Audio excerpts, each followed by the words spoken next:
박지원 대표입니다. 요즘 많이 어렵긴 어려운 모양입니다. 이제 또 이 거래라고 그럴까요?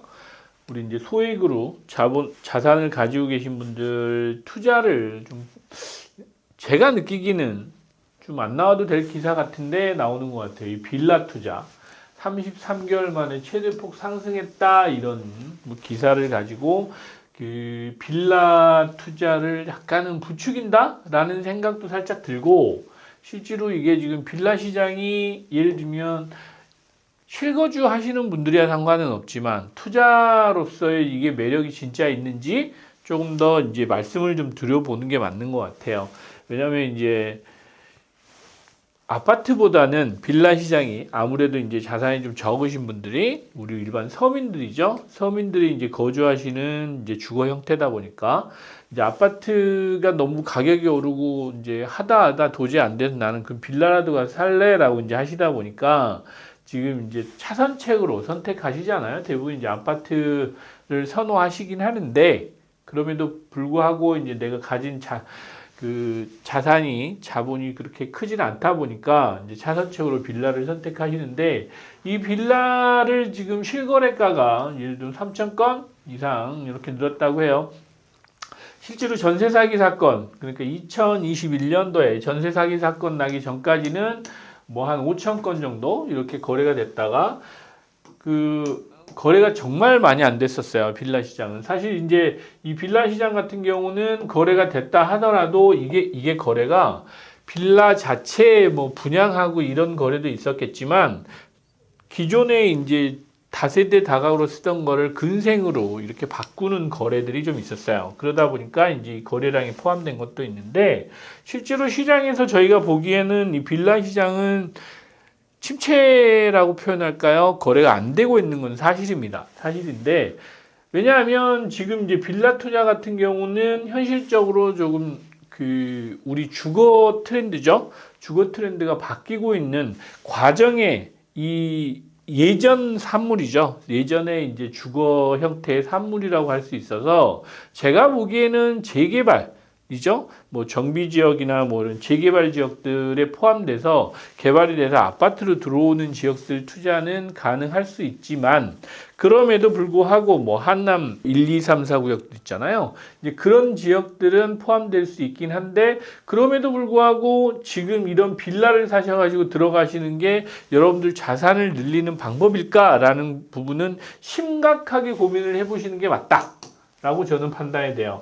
왜냐하면 지금 아파트 시장이 오른다고 해서 빌라 이 가격이 오를까? 그거는 뭐 조금 봐야 되죠. 이 빌라가 매물이 뭐 많죠. 매물도 많고 거래량이 는다고 해서 이게 지금 투자로서의 매력이 있는지는 좀 고민해 볼 대목이다라는 부분은 꼭 말씀드리고 싶었어요. 왜냐하면 언론에서 이런 것들을 이제 내보내는 건 물론 사실을 기반해서 기사를 쓰시긴 했지만, 내용으로 보면 약간 뭐 여러분들한테 이제는 빌라도 좀 보세요라는 뉘앙스가 강해요. 이게 이제 두 개 신문사를 제가 이제 기사를 봤는데, 뭐 최대폭 상승, 뭐 실거래자가 눈 돌린다, 뭐 이렇게 나오긴 했는데, 저는 그렇게 생각합니다.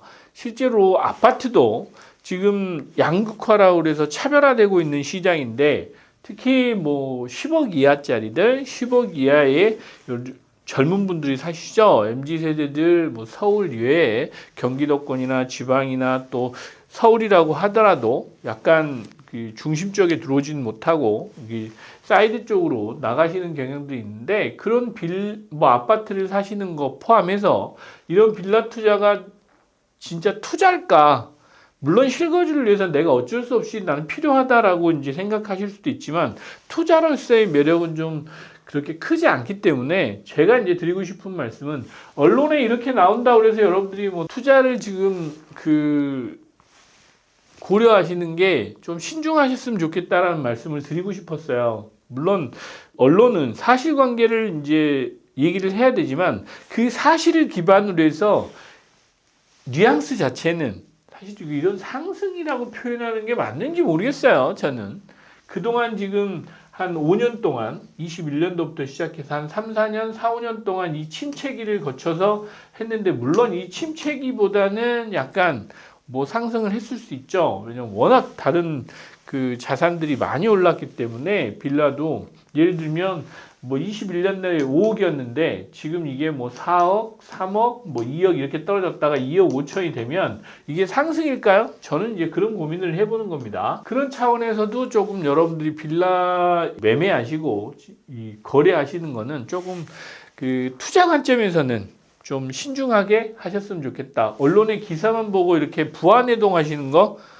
막 흔들리시는 거는 조금 다 잡으시기 바랍니다. 그런 차원에서 제가 오늘 좀 드리고 싶었어요.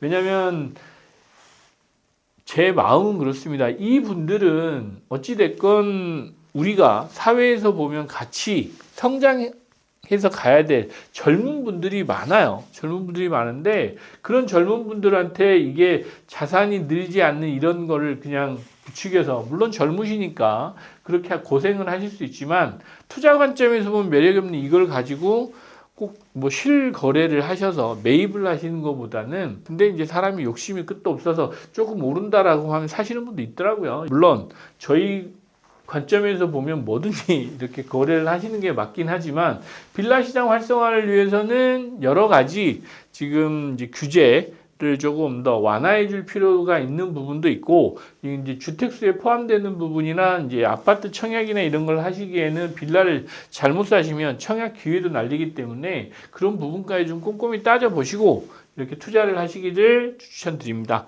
네, 오늘은 일단 빌라 시장을 좀 부추기는 이런 언론 기사들이 나와서 여러분들한테 또 다른 면에서 좀 경각심을 좀 가지셨으면 좋겠다, 좀 신중하셨으면 좋겠다 이런 차원에서 말씀드렸습니다. 네, 감사합니다.